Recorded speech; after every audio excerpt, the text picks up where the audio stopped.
The Chicago Bears fire their offensive coordinator, but it doesn't matter. Their season is dead. That and more on today's edition of Locked On NFL. The new Locked On NFL. The madman Tyler Rowland is your double shot of NFL espresso with the Locked On local experts on every major story. Get ready. Rowland is revving up. The new Locked On NFL starts now. Locked On Podcast Network. Your team every day.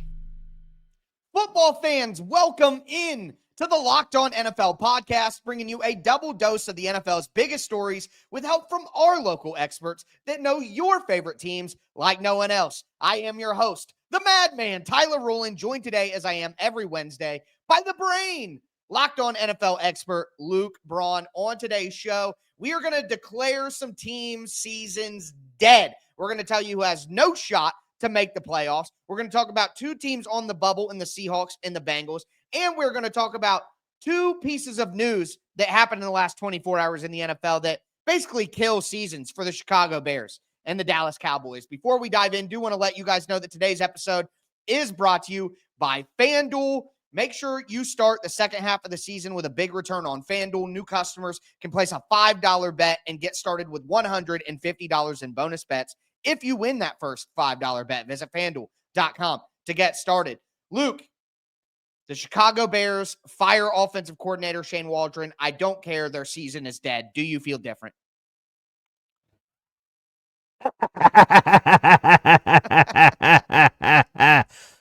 I was told so much about them this offseason. I will dance on their grave. The Bears are absolutely dead. There's way more wrong there than you can fix by a sacrificial lamb, and I don't think heads are done rolling there in Chicago. Absolutely not, but let's throw it to Lauren Cox from Locked On Bears, who we just spoke with on yesterday's show, my fantastic Tuesday host, and he'll give us the scoop on what went down in Chicago. The Chicago Bears fired offensive coordinator Shane Waldron, and now head coach Matt Eberflus only has one hope to save his job. I'm Lauren Cox, host of the Locked On Bears podcast. And the firing of offensive coordinator Shane Waldron may have dug Matt Eberflus's own grave, but there's one chance he has to keep that job this year. And it all depends on what the interim offensive coordinator Thomas Brown does in Shane Waldron's place. This organization is not going to let Matt Eberflus hire a third offensive coordinator next offseason. If this change to Thomas Brown doesn't fix the Bears offense, Matt Eberflus is done. His entire job security is dependent on what this new offensive coordinator does, and if he can be the guy to bring back next year as the OC, because he's not picking a new one from outside the organization. Well, Luke, I know you have many things to say about your division mate in the Chicago Bears. Before I let the dog off the leash, per se, I do just want to say, if Lauren Cox ever gets bored of doing sports, in a world, he could do movie trailers, guaranteed. What a beautiful voice. Oh, for sure. Luke, slam the Bears. Their season's dead. Do you remember the last time Lauren didn't have a beard? Because I feel like it's been about that long since the Bears have made sense as an organization. They are... I love you, Lauren. This is not at you, okay? But I heard so much this offseason about how the Bears, they were the best destination for a rookie QB ever. They're firing their offensive coordinator before Thanksgiving. How they had set up the anointed one, the golden boy of Caleb Williams, the best we've seen since Trevor Lawrence, who also isn't doing so hot. Everything was so preordained and anointed that the preseason hype after he dunked on a whole bunch of players that would ultimately get cut from those teams, suddenly he's like the best thing that we have ever seen, and he was never all that good. Even in those preseason games, he wasn't all that good unless you just watched the highlight tapes, which I think hopefully we can understand that we probably shouldn't do that.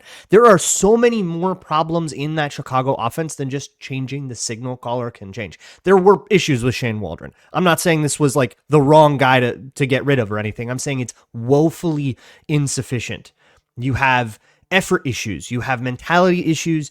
Caleb Williams' mechanics has fallen apart. He's not even selling his fakes. That was one of my favorite things about him coming out of college. The way he sold a fake showed you how much he just freaking loves football, how much he's going to lay himself out there. You'd see him sprinting his way downfield to block for a teammate on an explosive play. now he's cutting the engines on his fakes and not selling it enough for defenders and hanging his teammates out. Like that attitude, he's getting plenty of that back too from his receivers, and his O-line's not doing him any favors either. Everything is broken. I don't think Thomas Brown can come in here and start calling a few more normal plays and like expect that center to stop sucking, expect DJ Moore to stop sucking, expect Keenan Allen to stop sucking. The Bears suck. They are bad right now. They've lost 3 in a row. It's not going to stop falling down here, and I think everybody's just rearranging deck chairs on the Titanic. So congratulations, Chicago Bears. You've taken another promising rookie. You're going to give him 3 offensive coordinators in 2 years and expect that to work out. Let's hope that we don't Trubisky and Fields this again, but so far it looks exactly the same. But tell me more about how they're going to be the best thing since sliced bread because they picked the guy with all the preseason hype that nobody actually wanted to watch. Woo! Ladies and gentlemen, get the good night, Bears. Bye. See you in 2025. Next time you want to decide that you try to matter. Have a great time with like a scheme lord head coach, and just hope it doesn't Matt Nagy again. Let's just go back and forth, pinball back and forth with completely unsynced quarterback and head coaches. We'll get another offensive dude with a quarterback he did not select and say, yeah, this will work out. Well, they might need to go get Cliff Kingsbury from the Washington Commanders. I think that might be the next That's move. so Bears. Wow. Well, all I know is they could change the offensive coordinator, but it's like how I feel about the New York Jets. You could fire Robert Saleh all you want, but as long as you still have Todd Downing and you still have Nathaniel Hackett calling the offense, nothing's going to get better because the entire coaching staff isn't good enough. Matt Eberflus is a coordinator. He's not a head coach, and that is something to be proud of. You're a good enough football coach to be a high-level coordinator in the NFL.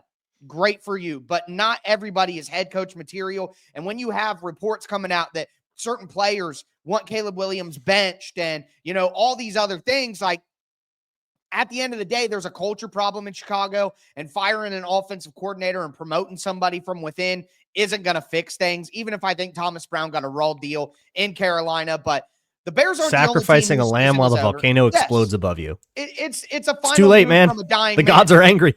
Yeah, it's already over for them. But with that being said, Dak Prescott out in Dallas.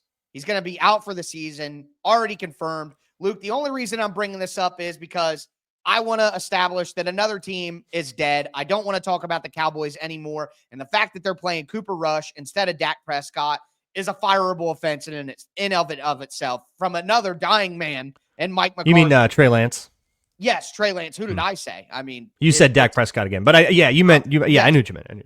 They can't play Cooper Rush. They need to play Trey Lance, but Mike McCarthy wants to try to save his job. You've already lost your job, bro. It's over. Play Trey Lance. That needs to come on high. I'm not a big fan of owner interference, but if Jerry Jones is even halfway competent, which at this point I don't know, that he needs to make the call from on high to put Trey Lance in the game because their season is over and Cooper Rush is depressing.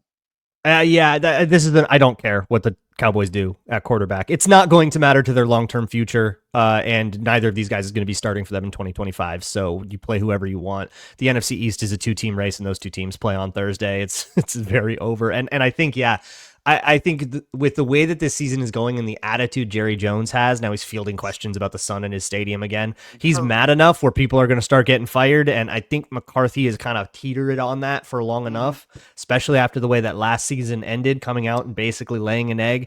What are they, 3-6, 3-7? That's pretty rough. They're going to melt away here, and you might see. I could see it either being a Black Monday thing or like the day after you get officially mathematically eliminated, around Christmas time, and then Mike McCarthy gets fired and the Cowboys can perhaps move on. I think that they can pull this together and still compete reasonably enough next year. Like, I don't think it's existential. I do think that you can kind of cut out that coaching, get somebody more reasonable in, and go Dak Prescott, CeeDee Lamb, and just say, hey, we do have this like formula that's okay.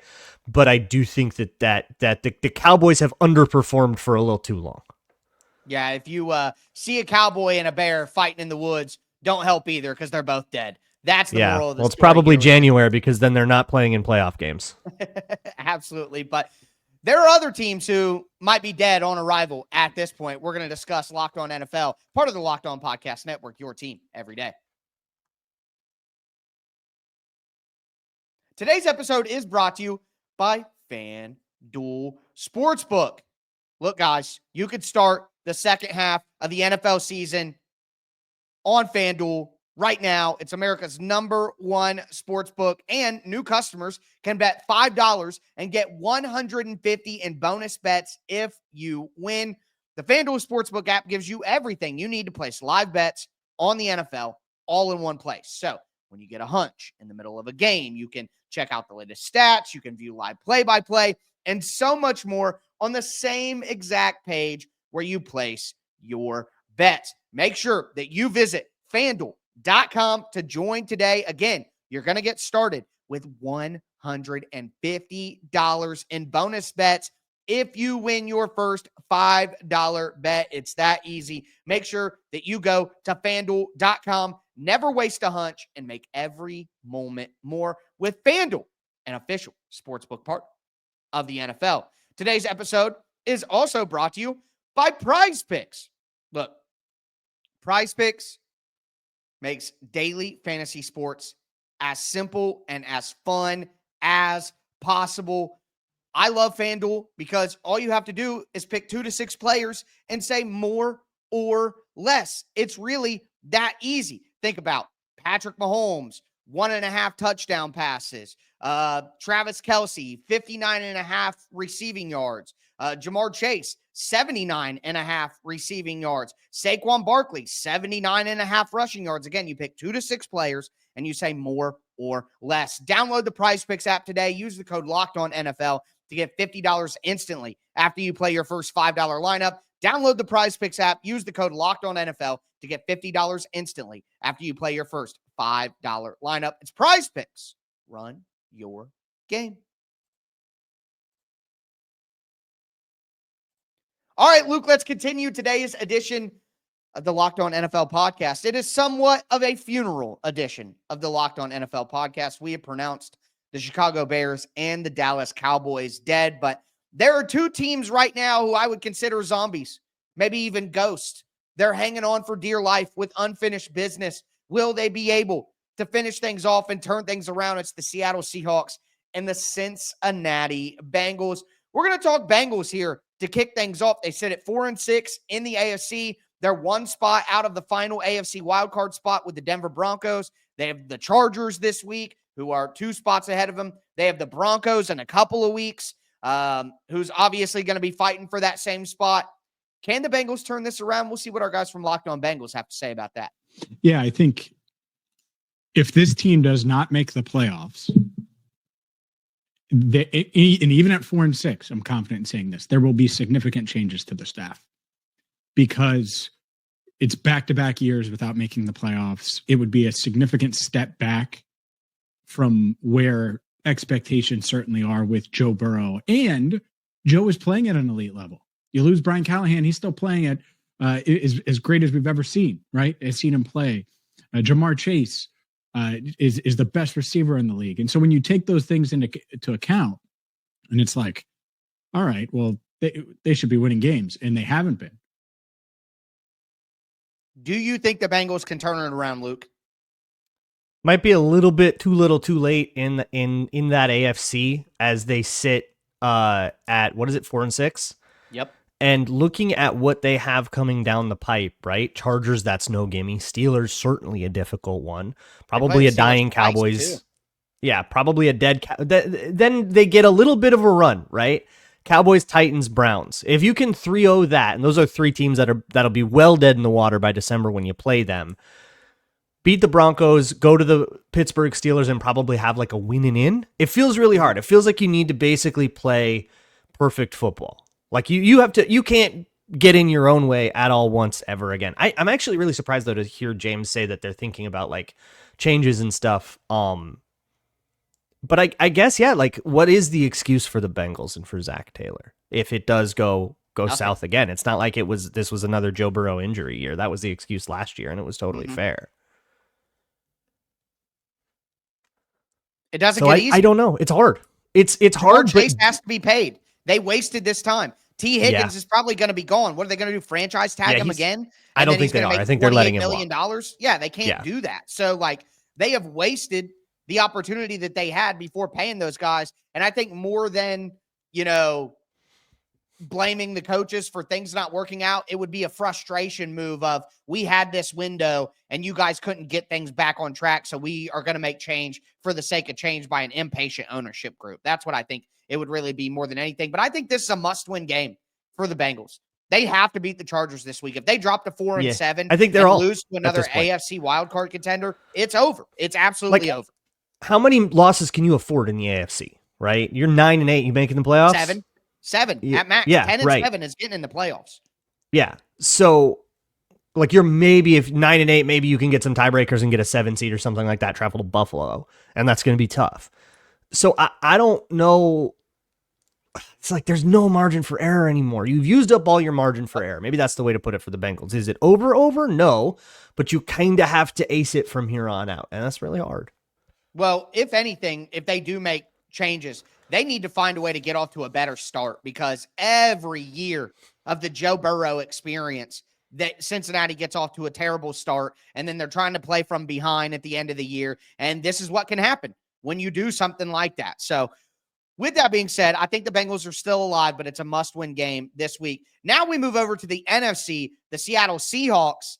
They got off to a hot start. I think we all knew that was a bit fraudulent based on the opponents that they played. However, they do have some talent, but the problem is DK Metcalf's status is still up in the air. They had the bye last week. They're coming off. Is he going to be healthy? Our guys from Locked On Seahawks talked about how much of an impact that actually will make on this team. And so Jackson Smith-Njigba has been a good player. He has not been a great player. DK Metcalf at his best is one of the most unguardable players in all of the NFL. And so to me, the biggest question moving forward for this team right now against the San Francisco 49ers this week is DK Metcalf on the field. Mike McDonald suggested there's a possibility that DK might be back for the Seahawks this week. He didn't say that for sure, however. And so right now, in terms of soon, how can the Seahawks right the ship? Look, I don't think that anybody, I don't think here Walter Jones and Steve Hutchinson come out of retirement and come back to the Seahawks right now. That's going to be able to fix their offensive line immediately. So soon, I would argue that the biggest move is whether DK Metcalf is back on the field for the Seahawks or they find somebody else, whether it be Jackson Smith-Njigba, whether it be Tyler Lockett, whoever the case might be, somebody that can help this offense move down the field consistently and actually result in touchdowns rather than Jason Meyer field goals. I don't believe in Ryan Grubbs as the offensive coordinator. I don't believe in the Seahawks offensive line outside of Charles Cross at the end of the day. And Tyler Lockett is a shell of the player that he once was. And let me just say this. As a man who covers a team that sucks, all right, the Titans suck. Will Levis, not good. We're going to have so much fun on Crossover Thursday this week. Oh, my God. Don't remind me that they play. I prefer talking the NFL. But people were so ready to tout the happy story of, look at Sam Darnold, look at Baker Mayfield, look at Geno Smith, a second chance on life. No, Geno Smith is incredibly overrated. Sam Darnold is incredibly overrated, and the turnover problems continue. Okay, people are talking about benching him. Okay, we figured it out. Crazy. We're good. We're back. That's crazy. Okay, and Baker Mayfield is probably the best of those three, but at the end of the day, you're never winning anything of significance with Baker Mayfield. Look, if a quarterback isn't excellent in his first couple of seasons, outside of an outlier like Josh Allen, then they're probably not going to be great. So I'm tired of hearing fans of bum football teams with bad quarterbacks opine for Geno Smith or Baker Mayfield or Sam Darnold. They are just as mid as everyone thought they were at the beginning. You're not going anywhere with those quarterbacks. The Seahawks are not coming back. They're out of the playoffs. Such a hard path back. Right. I mean, it's all these divisional games, right? They got 2 left against the Cardinals. They still have 1 left against the Rams. They still have 1 left against the 49ers. No way. And that is a division that so far they haven't been able to kind of work their way out, even though it's been a couple of close games. It's this really frustrating thing with the Seahawks where they were in that, that Rams game was OT, and it looms very, very large. And they've taken a couple of really bad losses to better teams. When they do play the Bills, they play the Lions. I don't know if this is a team that deserves it, but they're going to have to figure out. The Commanders, the Packers, like who's fallen out of that? The Vikings, the Packers, the Commanders. Exactly. And that's the next thing. They're Even come 4-5. They probably, I mean, if they 500 their way through this, they're 8-9. Okay. Like enjoy the 17th overall pick. Like that's it, right? So they have to figure out that 4 of their remaining games are in division. They have to figure out how to beat their divisional opponents. You end up 4-2 in the division, and suddenly that's a tiebreaker, and suddenly maybe we're talking. You get one against the Jets, and there you go. Like there's 5 wins that gets you back to 9-8. Now you need steal one more against the Bears, and you're feeling good. But it really is gonna come down to that. Right? Beat the Jets, beat the Bears, win your division games. You're in the playoffs. That's 6 games. That's a lot to parlay, but they have to figure out how to move the ball better. They have to figure out what their identity is, and they have to really look in the mirror and figure out, okay, if Geno Smith is our guy moving forward, which it feels like that's, whether you like it or not, that's where they're going.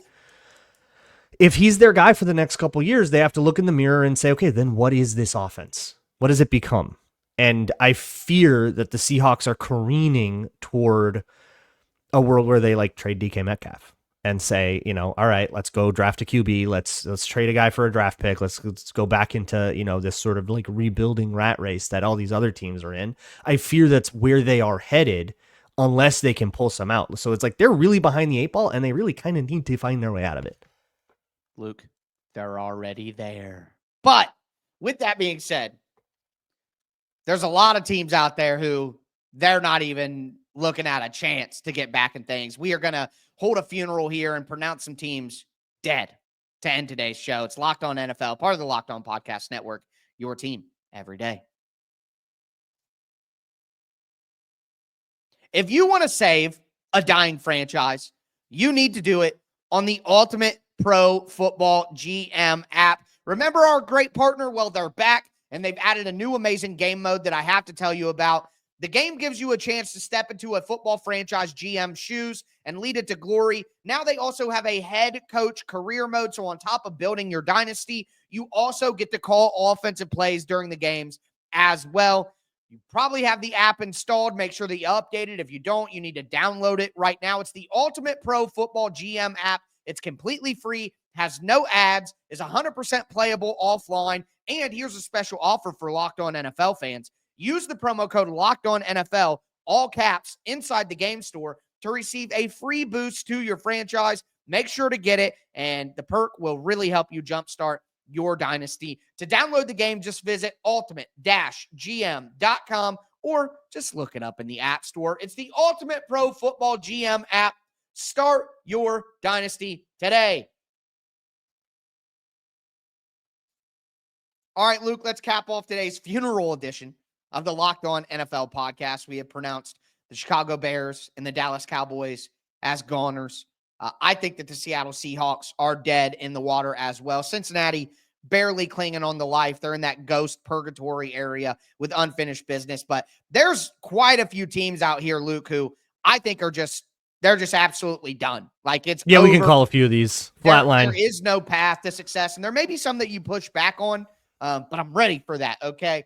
Before I get into it, thanks again for making Locked On NFL your first listen. Make sure that you check out the afternoon edition of Locked On NFL and step into the barbershop with Tony Wiggins. But looking at some of these teams, I think some teams at the bottom, okay? The bottom 4 teams in the NFC, Giants, Panthers, Saints, Cowboys, they're all dead and gone, right? You don't think that any of those teams can come back.